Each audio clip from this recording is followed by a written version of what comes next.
বাংলাদেশ যদি সেমিফাইনাল অথবা ফাইনাল খেলতে চায় তাহলে সুপার 8 অবশ্যই মিনিমাম 2টা ম্যাচ জিততে হবে বাংলাদেশকে।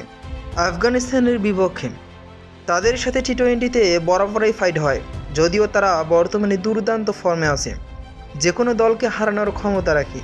এই ম্যাচটা অবশ্যই জিততে হবে বাংলাদেশকে।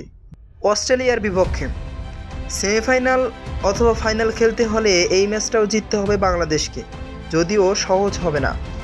ওই যে বললাম, সেমিফাইনাল অথবা ফাইনাল খেলতে হলে জিততেই হবে, খুব কঠিন হবে। ইন্ডিয়ার বিপক্ষে এদের সাথে আপনি ব্যাটে বলে যতই ভালো খেলেন না কেন, দিন শেষে কোথাও না কোথাও গিয়ে বাংলাদেশ হেরে যাবে, হোক আম্পায়ারের মাধ্যমে কিংবা বিতর্কিত সিদ্ধান্তে। মানে বাংলাদেশ হারবে যেভাবেই হোক, এটা শিওর থাকেন।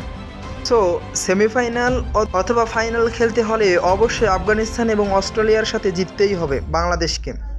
ইন্ডিয়ার ম্যাচের কথা মাথায় রেখে লাভ নেই, এটা জেতা সম্ভব নয়। এখন পর্যন্ত এই টুর্নামেন্টে খারাপ প্রদর্শন করেনি বাংলাদেশ, বিশেষ করে বোলিং সাইডে। ব্যাটিংয়ে আমেরিকার পিচে স্ট্রাগল করেছিল, আমার মনে হয় উইন্ডিজের পিচে সমস্যা হবে না। ফাইনাল পর্যন্ত আশা রাখতেই পারি।